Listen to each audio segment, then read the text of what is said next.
So this is an exciting place to be, everybody. As we wait for people to join, let's have you guys introduce yourselves. Ian, will you tell us like a little bit about who you are, where you are, and Sure. what you do at Family Search? Sure. So my name is Ian James. I am in the Lehigh, Utah building, which is the engineering building for Family Search primarily. And I am a technical product manager on Ty's team. I work with the ACE team, the automated content extraction team. Say that one more time. The automated content extraction team. Okay, for everybody in the back so they can understand what that means. What does that mean? That means that we are like, and Ty is going to talk about this a little bit more in a minute, but we are all about trying to find ways that we can accelerate this work, basically. Value for us means that people are able to find their ancestors and connect to those ancestors. And the primary means that we have to do that is through historical documents, right?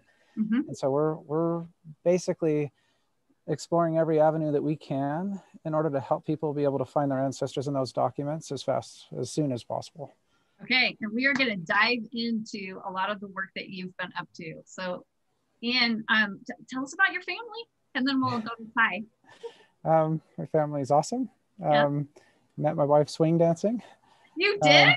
Yep. And we have 3 boys and one on the way, and we don't know what it is yet. So. Are you going to find out? Nope, we're not going to find out. Oh, we're going to let it be a surprise. Like, let us know what you think the gender is. And people that are joining, we're thrilled to have you here, and let us know where you're joining from. Okay, Ty, tell us about your family. And Ty, Ty is back. I am back. Early on.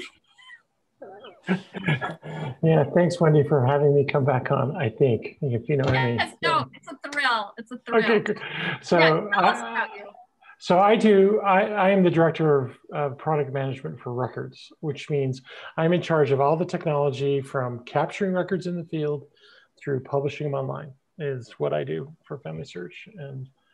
And I've been doing this a really long time. So at least seems like forever, but yeah. And I've been with Family Search for about 14 years. So a long time. So, and my family, I'm an empty nester, but I have 3 children, and my wife and I met in Salt Lake City, not swing dancing, but in sort of more boring ways. So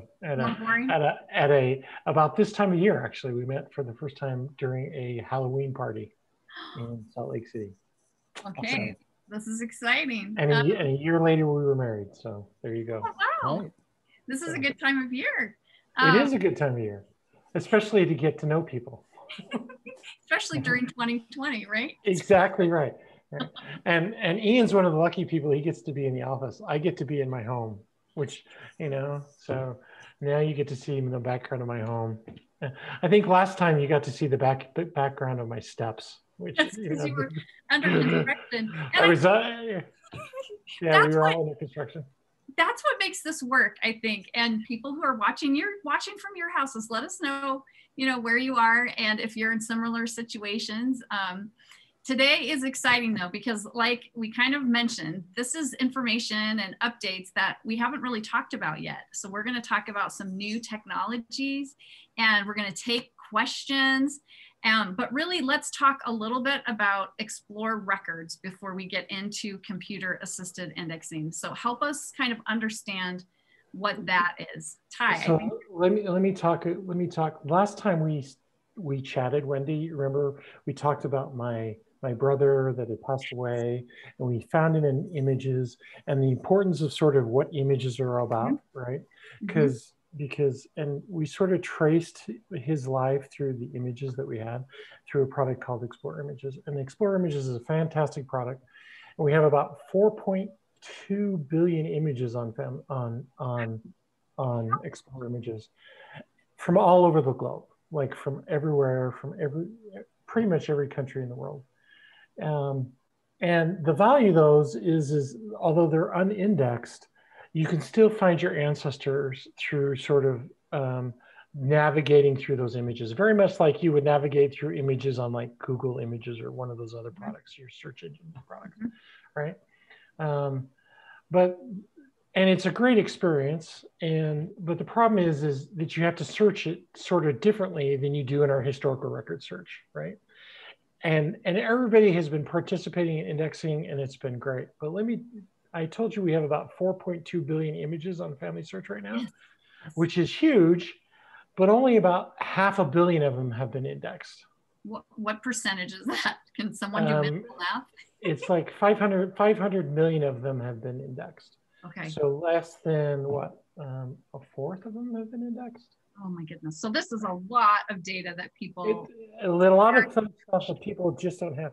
And we've been indexing, and if there are any indexers out there, they have been doing a great job, because the lion's share of that 565 million images have been done by our indexers through our volunteers. And it has been fantastic. And what we're going to talk about today is really how we're going to evolve them in the future, really, okay. and what the future holds for indexing. But we'll always need our volunteers, our indexers. Always need it. But we've been indexing for a really long time, about as long as I've been here, 14, 15, 16 years. And it's gotten us to about the 565 million images, which is fantastic. Mm-hmm. But let me give you another statistic that's going to sort of blow your mind, okay? Okay. If we stayed at that place, it would take us about 40 years to do all the images that are available to people. And we're 40 adding years. Images every week. That's right. Every day we're adding more images, right? So every year we add to that 40 years, we add another 10 years to the backlog. Oh. So next year's it'll be 50 years. No, we don't like that. That's right. It's just, I mean, we want to make the images available to more people faster, mm-hmm. right? Yes. And really that's what it means. And so we've been trying, and when Ian used the automated computer assisted indexing and all those kind of fancy terms, right. What it really means is that we're exploring different ways to get more of these records out to people mm-hmm. faster. And that's going to introduce, this artificial intelligence capability that we've been talking about. We talked about at RootsTech for the last couple of years. And we're starting to get to a place where we're going to start publishing more records through that computer-assisted indexing. And so I think we probably ought to... Let's show. Let's show them. We should show them some of that stuff. So Ian, why don't you go ahead and show them some of that stuff? Yeah, you bet. So just to here, I'll just share my whole desktop with you. It seems kind of risky, but there we go. We've been here before, haven't we, Wendy? Yes, we have. This is exciting. I can't wait to see if this will work. And everyone who's joining us, let's remind you, these are available when we're done. And please, add to the comments, and we have moderators in there who can answer questions. And we're just excited to see what Ian's gonna share. Okay, Ian. Okay, can you see that? All right, so this ticker is real, by the way. Ty was saying we have about 4.2 billion images, and this is more or less accurate. Ty also pointed out that the problem of kind of just like this exponentially growing backlog, right? That basically keeps growing until we've captured all the images that there are left to capture, on Earth. And that is a finite number, but we think it's still a ways out there. And also kind of going along with what Ty said, the contributions and the value that our volunteers have created so far is absolutely monumental. And what we're interested on this team and in this effort is, and as we show you some of this technology, I want you to keep this in mind, mm-hmm. Is not to replace that. It's to make it better. It's to make it so that our volunteers' contributions can have greater impact by letting the humans do things that humans are really good at and letting the machines do things that machines are really good at. Oh, that sounds like a great plan. And so we'll always need people to help. Absolutely. Absolutely. As you'll find out, and I think, and I don't mean to steal any of Ty's thunder, but when it comes to artificial intelligence, which Ty mentioned, it's definitely artificial, but it's not always intelligent. And we're going to see some examples of that.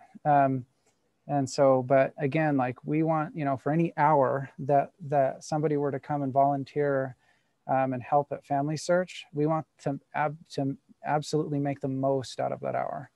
And what we're going to look at today is kind of part number one of that plan, which is the computer assisted indexing stuff, right? The computer stuff. But there's this whole second part of the plan that has to do with volunteers that we'll talk more about in a minute. So anyway, here's Explore Historical Images. And as you know, you guys have used this before. You can jump in, you can search image groups. This uses a system of metadata to break down image groups into the smallest groups possible. And we have plans to make it possible to break these down even further. But even then, right, you have an experience where primarily like you're digging into images, something similar to this, and you're looking at images one at a time and reading each image and saying, you know, is my person in here? And with all of the amazing stuff that's going on with indexing, one of the reasons why there isn't more going on with indexing is actually not because we have like too few volunteers. It's because we have big bottlenecks and overhead at Family Search to set all of the stuff up that has to support indexing. And so we're looking at any way that we can to accelerate that work. And so right now, most of the indexing that has happened, most of the index records exist in like English speaking countries or like Western European countries. And there's a lot of the world that's left kind of underserved. And that's really where we're looking, is to try and kind of balance the scales there. And so our team is focused on Venezuela right now, and other Spanish countries. We're focused on building up capability there. And let me just show you a little like here are some records that we've recently processed. So we're looking at, like, this is live, this is on the site.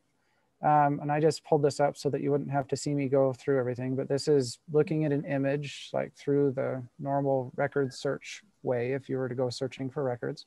So Ian, why don't you show them how they can identify a computer assisted index record? Because I think everybody's sort of like wanting to know. So now you've got sort of index records and you've got computer assisted index records. How do you sort of tell them apart? Why don't you show them? Yeah. Great call. So so this is just a normal old, you know, record search results page, and I'm just going to click on the first one of these. Whoops. And I'm going to go so far as to say open in a new window. And do you see this blue banner right here, you guys? Yeah. This is your first indicator that says, and it just says right here, like this record was indexed by a computer and there could be errors. And in fact, I'll pretty much guarantee you that there probably will be errors. And so, and it has, you know, some instructions on and more to learn and how to report errors. And then it makes mentions of this little errors tab right here. And this tab is for being able to report some of those errors. You know, there are a couple of ways to do this actually. Like, as you can see, there's a way to like edit the record directly that lets you edit things like names and dates and places. But for some things, like let's say that we missed somebody altogether, or we got a relationship wrong or something like that, that's what this other one over here is for, is that you can basically put in any other kind of error into here. And we have some missionaries who help basically take these changes and apply them to the records. And so I have a couple of questions before you go too much deeper. And I think, so how many different types of images have the blue, you know, pieces on them? Are you involved with computer assisted indexing, and how do you decide what projects? And maybe that's something that you can say, we can't disclose that, but is this on every image, this experience? Right now, it's only on the images that have been processed by a computer. Right. How many of those? I don't know, Ty, would you like? It's about 36 million images that right now. And you're slowly doing. I'll let Ty put his neck out there. That's right. It's about 36. This is a gradual process. You know, Wendy, it's not going to happen you know, you have to remember this is sort of a novel technology. It's not, it's something that we're learning to use. We still very much rely on our indexing capabilities, but it's still very much a new technology. And so you're going to start seeing, but you're going to start seeing more and more records with this kind of capabilities. Our goals are to get to like 10 times the number of records that we're doing today. And to do that, we have to use some of this computer assisted indexing to help us sort of get that over that hurdle so that we can get a lot more of those 4.2 million or 4.2 billion records out. That's right. But you're going to start seeing it slowly over time, right? And you're going to start seeing more and more. And the first place you're going to start seeing it really is like in the Spanish collections, in our Latin American collections. So if you have a Latin American heritage, that's the place you're going to start seeing it first. Right. We do have some like in newspapers and things like that, but what you're first going to start seeing it is in, and Ian's showing a Latin American collection here. I actually found some of my own ancestors' death certificates, for example, and they were all done through computer-assisted indexing as well, right? And they have some of these same capabilities in here. They have the little blue banner, they have the little blue boxes on them. So if like Ian were to click on the image, you could see the little blue boxes around them. All those are indicators that that is a computer-assisted index. And what's so cool about the blue box is you can take a look at it and you can see, hey, I can see where my ancestors highlighted, right? And where they actually exist on that record. And that all comes through the computer. So the computer adds a lot of different features and values that we wouldn't get really any other way. It's just it's really a great blessing, not only in terms of the number of records we can get out, but also in terms of what you get when you do the indexing, right? Because you get labels and you get more people indexed and you get more stuff. But like Ian said, sometimes it's not so, the computer's not so intelligent, right? Right. And that becomes a real problem for us. And I think it's really interesting to think, and you guys, you've shared this before, that everything that you're working on, it's building on the previous. So we wouldn't be able to do this if you hadn't have made it possible for people to edit the indexes, right? Like right. Which is, it's so exciting. And we're seeing a piece, but it's part of a very long overarching plan to do what Ty said. And Ian, you've talked about, which is increase the ability for people to connect to their ancestors on these records by making them searchable. That's right. And knowing that, but sometimes people think, oh, you're going to get rid of our indexes and that we built for, and the answer is no, we're not going to do anything like that. This is intended to improve the experience and improve on the work that other people have already done. It's not intended to sort of wipe out the past. That's not what we're trying, not at all. In fact, there's way too much future to worry about. That's right. There's way too much future. And what we're really trying to do is trying to improve not only our people that search our records every day, but also those people that index our records every day, in trying to improve their experience. And so that they can go faster and they can help and do where the computers, it's interesting because where the computer is not so smart and where it's not very intelligent and it acts pretty artificial, humans can do it really, really quickly. And where humans have troubles, the computer does really, really quickly. And so there's this great synergy that can happen between technology and volunteers and people that are using the records and improving and making a better experience for everybody. So, wow, that's exciting. Okay, Ian, you can take it back away and keep talking through this. Sounds good. Yeah. So I actually picked this record intentionally, and there are a couple others that'll demonstrate some other kind of pros and cons of this approach as we go forward. But as you can see, I mean, one, it kind of helps, like you show up on this page, and something that we typically haven't been able to do, like imagine like a big census page or some large records page, right? We haven't been able to say, oh, and right over here on the image, that's where your guy is. And one of the benefits of like the computer assisted indexing is we can do that. We can say like, yep, this right here is the record that's talking about your ancestor or your person of interest. And when we zoom in on it, it says, oh yeah, and we can actually like call out the key pieces of information that we're using to build out that record. So like, here's the date, and here's another date or an age. Yeah, born on this date. There's the name, and so forth and so on for the other people in this record. And one of the things that makes this one interesting is that there is the mom in this record. Her name right here gets chopped. And so you can see that her name, the priest wrote it so that her name continues, like breaks across this line. And this is an example where the computer has a mistake. It has like, the priest wrote this like little equal sign, which probably means like continued on next line, right? But it picked it up and said, oh, there's actually like an equals sign in there. And so the question is do you think that this is a name that you could find, right, if you were searching for this person on this record? And the answer is probably. In the majority of cases, yes. But let's say that you landed here and you saw this. Well, the next step naturally is, well, I want to fix that.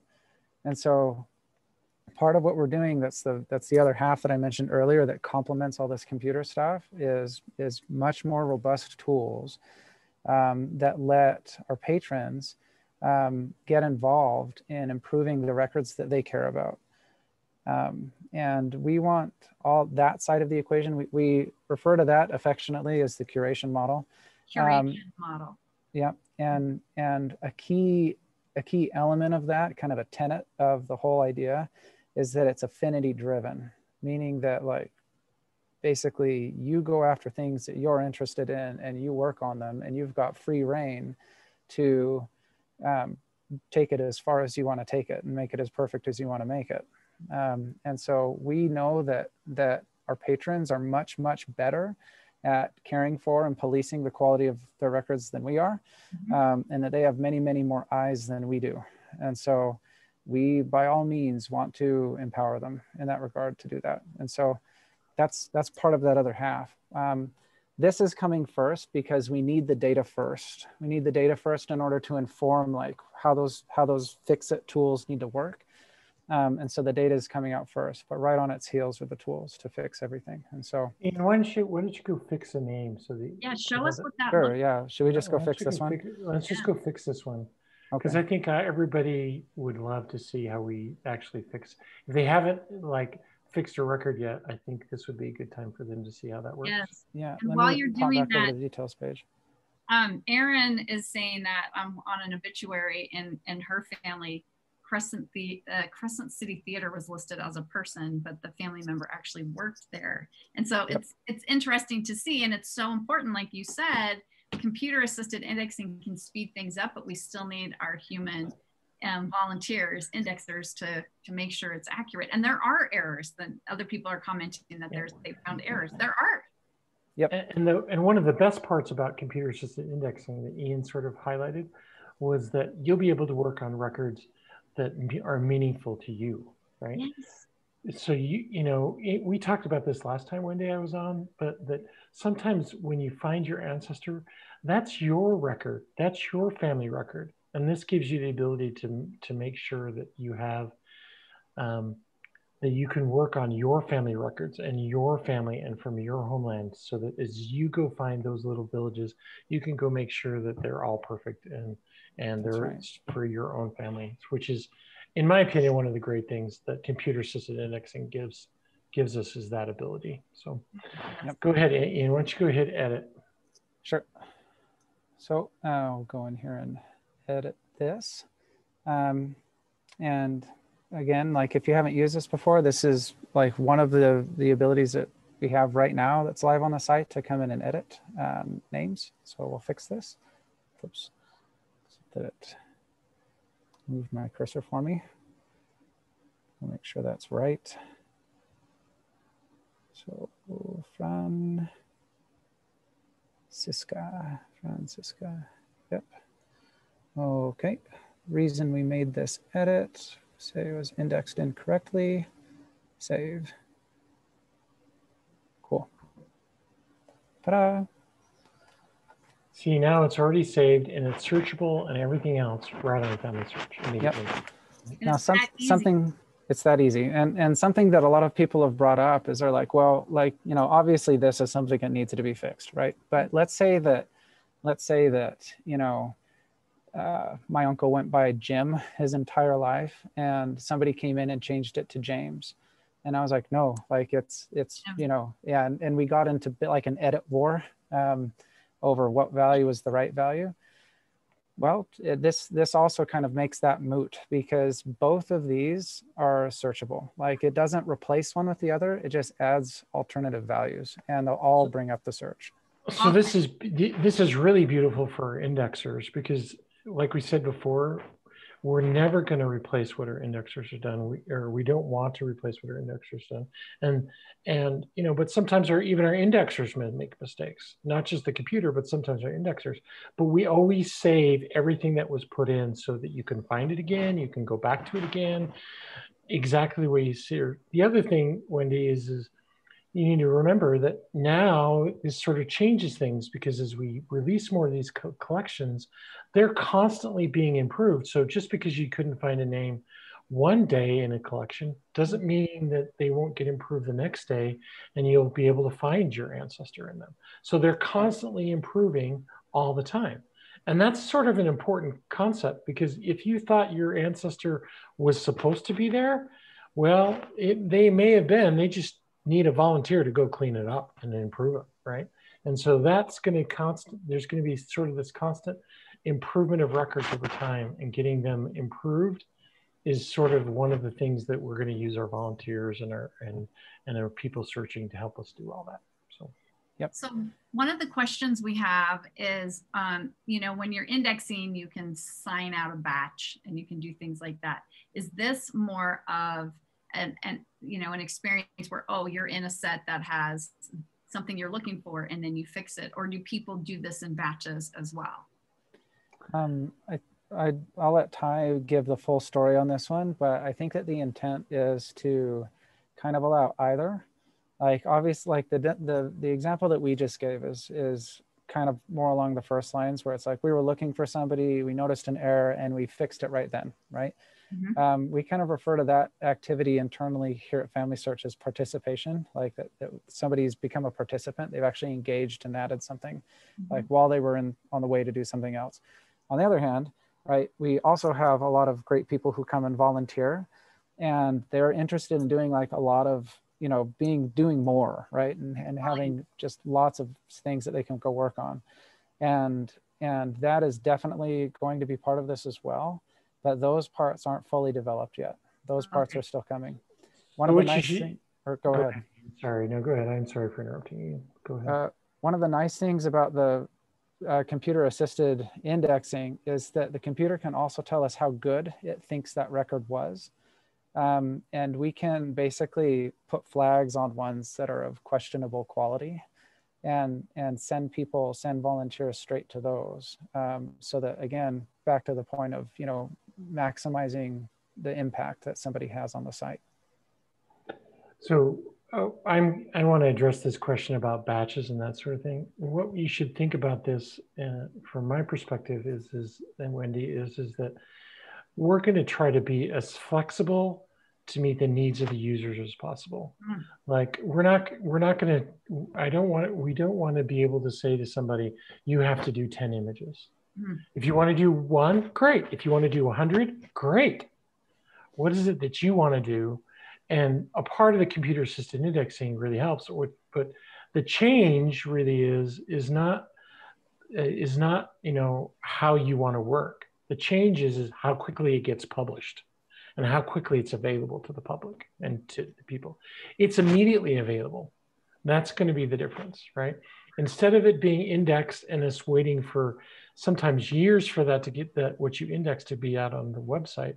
What's different about what we're doing today is the minute you finish editing the record or finish cleaning up the record from indexing, it'll be available immediately. Immediately.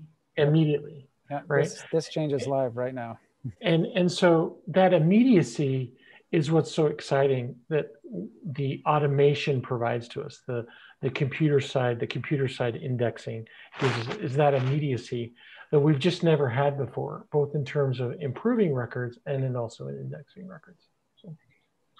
Okay, and this is just barely available, this piece here, which is just really exciting. Again, we're sort of letting you peek behind the curtain here as we're sort of learning how to do this, right? We're not perfect at it. We're still sort of learning about how to go about doing it. We talked about sort of this novel technology called computer-assisted indexing or automation or artificial intelligence. It's novel for us. It's new. And so we're letting you peek because you're going to start experiencing it on Family Search. And so we don't want you to be surprised. We don't want you to be, hey, what is this edit button? And what's this blue banner? And why am I seeing it more, right? And what is computer assisted indexing? And all those kinds of questions we sort of want to answer, right? And then help you understand how you can get engaged and how you can improve. And that it's not going to be perfect because it's artificial. It's not human. And we want the human to play, but because it is artificial. So anyway. And I think it's so interesting to have you both explaining the intent and the technology behind, because I think sometimes people see changes and it's like, this is so helpful to understand the process and how much effort goes into it, right? The fact that this allows the change to be instantaneous is a big deal. That's right, exactly right. And it's really the only way, Wendy, that we're going to be able to get to the 4.2 billion records, right? It's our goal, like I said before, is to do 10x, which means that we'll be able to provide, hopefully in the next 10 years, all of the high value records that we want to provide throughout all the world, right? That's the goal, is to get us to a point where that you can find your ancestors within the records of Family Search. And they're there, they're searchable, they're findable, and they're high quality. So you can go and build your tree. And you can find your ancestors like you've never found them before, quickly and fast. And the only way we're going to be able to do that is if we bring the computer in, because we're constantly getting further and further behind. But what people often think is the computer is going to replace me. And what we're saying over and over again is, no, what you're going to be able to do is actually contribute faster, the way you want to, and probably a lot more than you've ever been able to before. And that's, if you've been an indexer, if you've been searching our set, what that should tell you, I'm hoping that tells you is that, hey, the way I contribute is going to be more meaningful in the future. So, hey, right. Ian, show us what else you've got up here. All right, I pulled a couple of other ones. Here, hang on, here we go. I wanted to give a little bit of a demonstration. Like on this one, you can see that there's a lot of bleed through from the text behind. And this is actually kind of a light case. There are cases of this that are a lot more severe. But one of the things that this can do is it can decipher that. There are also some pretty high variance in handwriting that it can also decipher really well, like surprisingly well. And so it's really good at things like that, surprisingly. And so I had one that had like a big hole in the page with a bunch of tape on it. And I can't find it. I might have closed it accidentally, but it does a pretty good job with a surprising range of content. And the hope is that things that were only accessible through somebody like thumbing through the images to try and find them, right? We hope to be able to make those findable a lot faster. And to Ty's point, they might not be perfect, but they'll be findable. And the tools will be there to make them perfect. And so we're excited about that. I guess that if I could like put in one message to everybody, it would be, and this goes along with what Ty said, this is really novel. We're just learning how to do this. And it's requiring a ton of change inside of Family Search to kind of get acclimatized and used to the kind of data that this generates. and the kind of ecosystem that has to exist for our patrons to be able to use and leverage this data. And so we're learning this. And my message to all of our volunteers would be stick with us. Come with us on the journey. We want to make our volunteer experience just richer, just better, just bigger, and of greater value to you and to all of the people whose records you touch. And so that's the trajectory. And so even though like I could understand, and I've talked to people who've been like, oh, well, you're replacing indexing. And the resolute answer to that is no. We're not changing. Like, we're changing it. Like we're changing it, but we're definitely, yeah, we want to make it bigger and better. And so there you go. The other thing is Wendy is and this sort of goes without saying, I think, but I think you're going to have us back on more this in 2021, and we're excited because there's going to be more that we're going to be introducing. I talked about us learning right now, but we're learning on two sides. One's on the computer side, but on the other side, we're learning about how to have volunteers and people interacting with records in new ways, editing, correcting, and that sort of thing. And so there's going to be more that we're going to be introducing in 2021 to help people interact more with these records in terms of improving them, their accuracy and volunteering and all those kinds of things. So stay tuned, because I think there's a lot that 2021 is going to offer for us that's going to be exciting to our users. What artificial intelligence and computer-assisted index give us is just more ways to sort of expand the use of our records and to improve the user experience and improve what we're doing. And so you're going to see a lot of changes, I think, starting in 2021 and within the next year, where we're sort of improving how you can use records and being more human, bring more humans into our record equation. So I think that's all good too. So yes, I think it's just, and I'm so curious about the motivation for people on your team, Ty, and for you, Ian. And as you get in this technical work and you talk about the novel technology and all of the changes in these big numbers, what does it actually mean to you to be participating in something like this? It's just awesome. Like we just finished our team iteration planning just before hopping on the live stream. It's just amazing. Like I worked in the game industry before I came to Family Search. And I was really worried that Family Search would be terribly boring, to be completely honest. And I so was. And what I found was the complete opposite. I found that the meaning behind what we were doing was absolutely tremendous. And that by itself made it just amazing to be engaged at all. And besides that, it turns out that the problems were really interesting and the people were really nice, and it was a great place to work also. But it's just a total, I mean, I know it sounds kind of corny, but it is an honor. But mostly I count it as a privilege to be able to be here at this time and working with these people on these things. And so. Wow, I love that. You know, Wendy, for me, what it means is it takes me back, and I always go back to the story because it helps people understand what my motivation is, right? And it comes back to that time when I was struggling to find my ancestor, right? You sit there and you go, I know that they're there. I know that they're there. I just don't have the right record. I can't find the right person. I'm not typing this in the right way. Right. It's so frustrating, right? And the motivation for me is to alleviate that frustration, right? To give people the capability to actually find their family, right? And in my case, that can be my brother, right?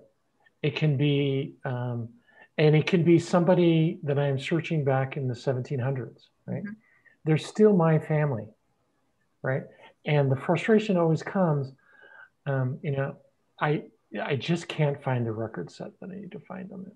And that's what sort of gets me up every day and has me participate in this for 14 years and all that sort of thing. And what gets me so excited about the computer assisted indexing is because now I can find I'll be able to find I have hope that those records will be available to me sometime in my lifetime, right? Whereas before it was sort of like, not in my lifetime, right? Not going to happen, right?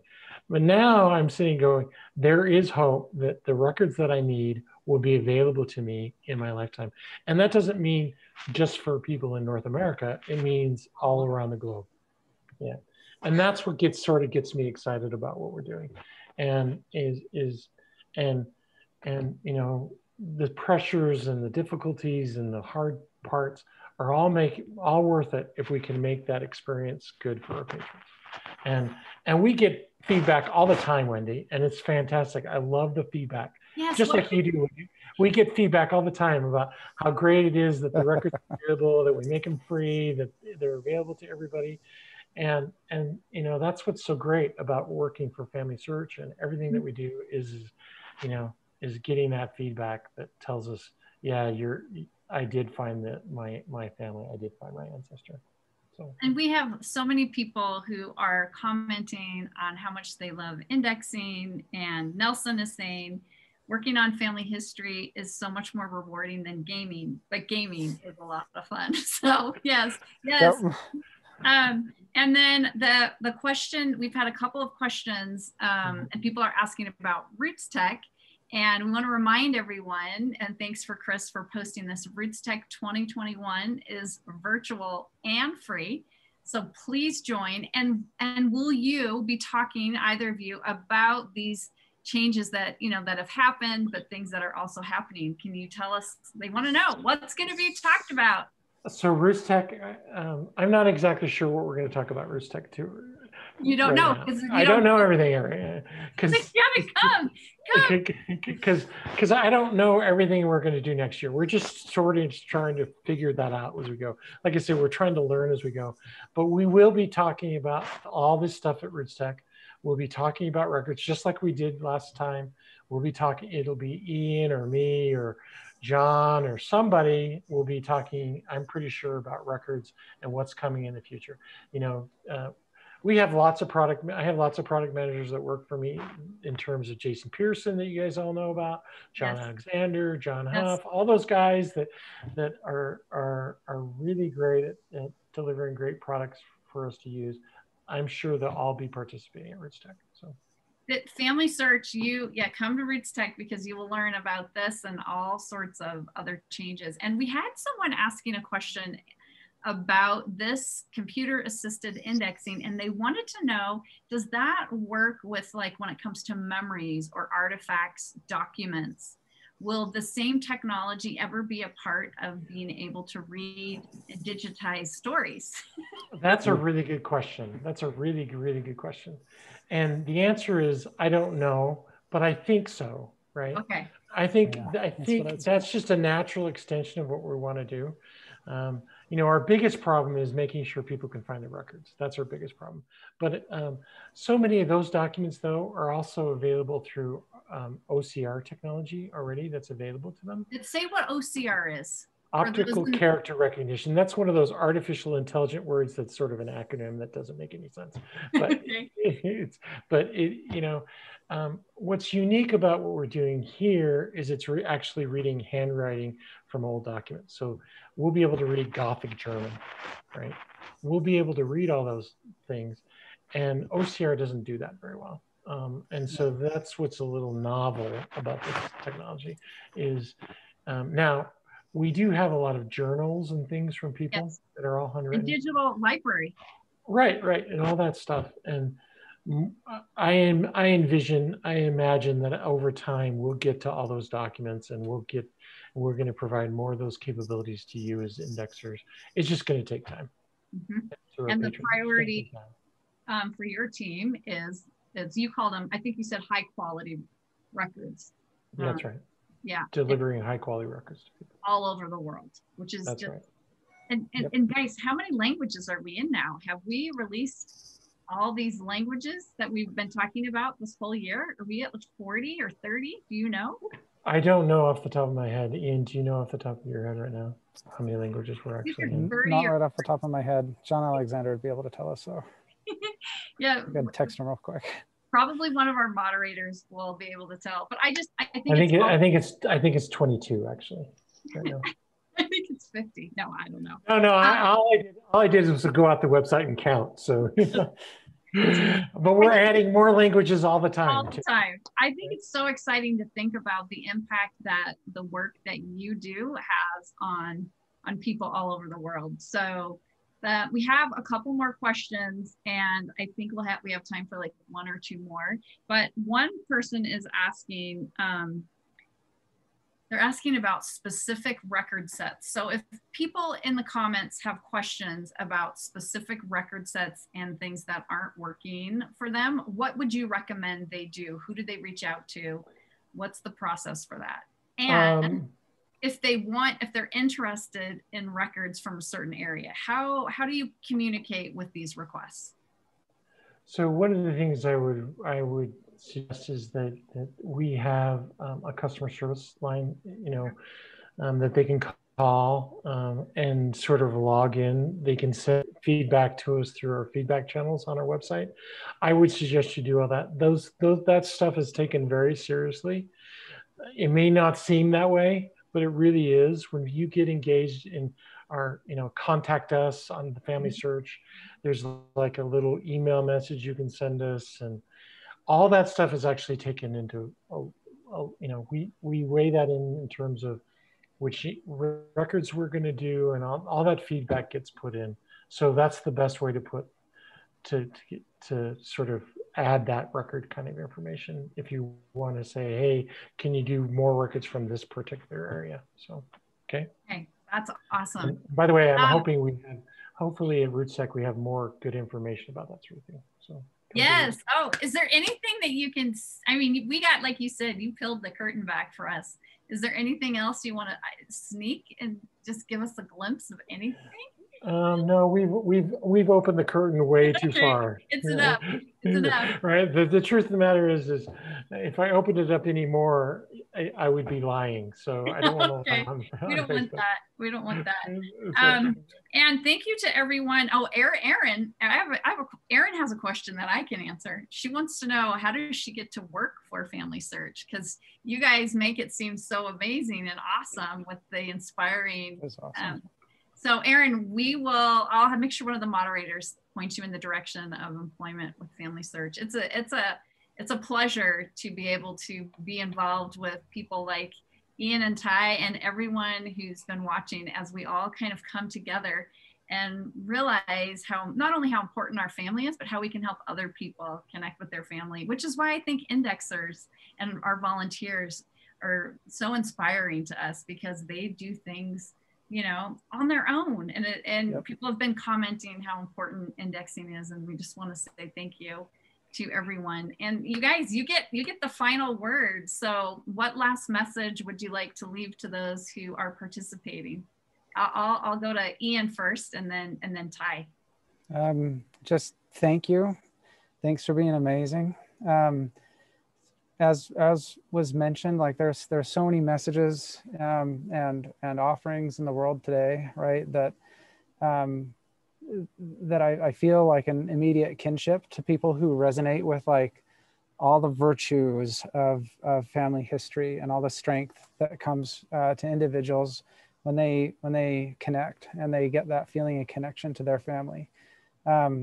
And that is just so absolutely a mission that I can get behind. And so I am just thrilled to be engaged in it with everybody. And so it's awesome to get to talk to you.